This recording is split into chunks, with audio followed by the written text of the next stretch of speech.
نہ ہونے پائیں، اس کا خیال کریں۔ حضور فرماتے ہیں وہ مسکراتا ہے، اسے خوشی ہوتی ہے جب کوئی اس کا بندہ اس کی طرف رجوع کرتا ہے۔ میرے عزیزو، رسول پاک صلی اللہ تعالی علیہ وسلم نے ان لوگوں کے تذکرے کیے جنہیں دیکھ کے رب مسکراتا ہے۔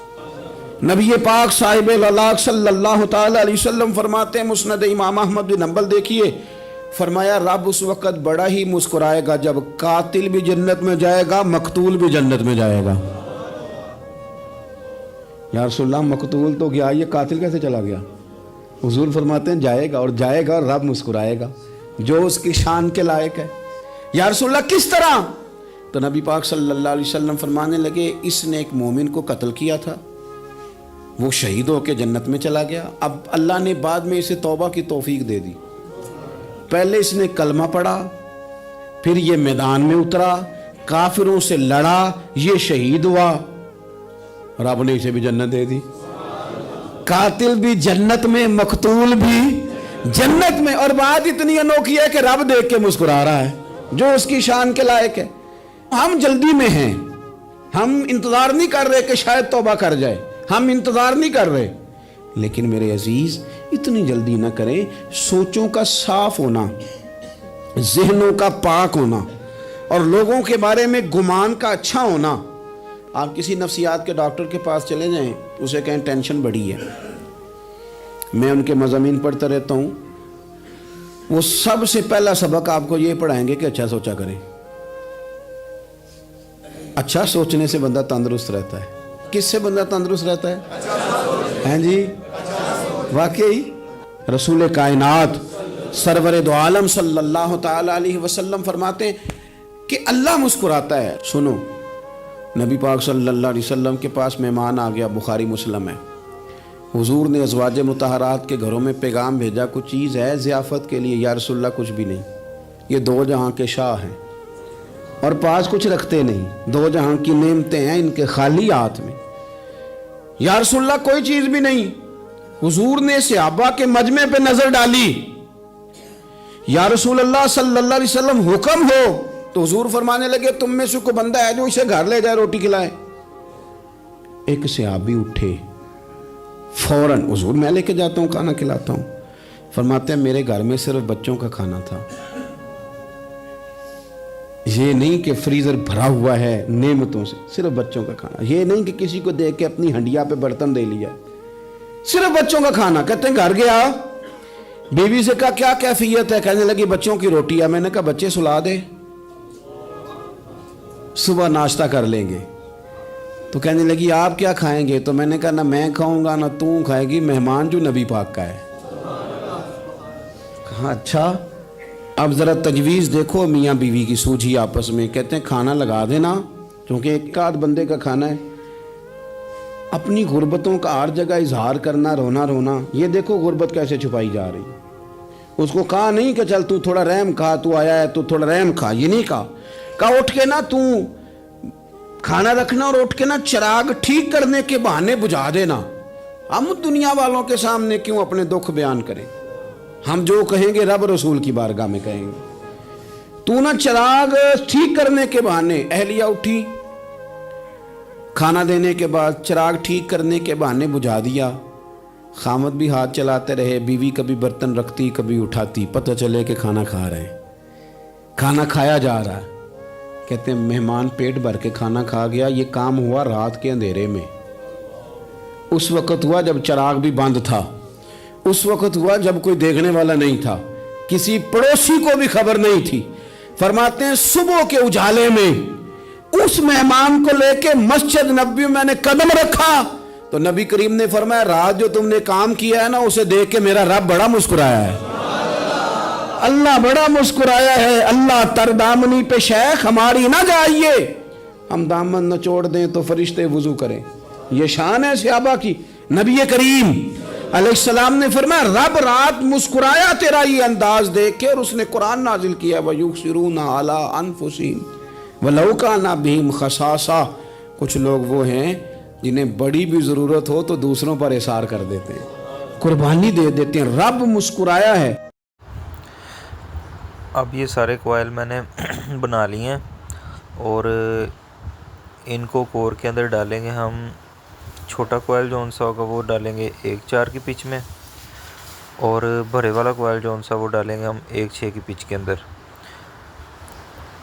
اور یہ ویڈیو تھوڑی سی زیادہ لمبی ہوگی ہماری، جس وجہ سے صرف میں کوائل بنانے تک ہی یہ ویڈیو بنا کے چھوڑ دوں گا۔ پھر نیکسٹ ویڈیو کے اندر میں آپ کو پوری پراپر موٹر میں کوائل ڈالنے کا طریقہ دکھاؤں گا، اور پھر موٹر کلوز کر کے اس کے امپیئر، سپیڈ، اور یہ بھی دکھاؤں گا کہ موٹر کا ٹارک کتنا ہے اور کتنی بجلی کی کنزپشن کر رہی ہے موٹر ہماری۔ میری کوشش ہوتی ہے کہ میں فارمولا اس طریقے سے ترتیب دوں کہ ہماری بجلی بھی کم استعمال ہو، سپیڈ بھی ٹھیک ہو، اور ٹارک بھی پورا ہو۔ اور اسی طرح اگر آپ کو میری ویڈیو کے اندر کسی چیز کی سمجھ نہیں لگی، کوئی ڈاؤٹ ہے، تو آپ میرے سے پوچھ سکتے ہیں، میں آپ کو بالکل ڈیٹیل کے ساتھ بتاؤں گا، کیونکہ آپ کو مکمل گائیڈ کرنے کے لیے ہی میں نے یہ ویڈیو بنائی ہے۔ ٹائم تھوڑا ہونے کی وجہ سے، ویڈیو لمبی بننے کی وجہ سے یہ پھر ویڈیو ہماری یہاں تک ہی رہے گی۔ نیکسٹ پارٹ کے لیے، پارٹ 3 کے لیے آپ چینل کو سبسکرائب کر لیں، اور اپنی دعاؤں میں یاد رکھیے گا۔ اللہ حافظ۔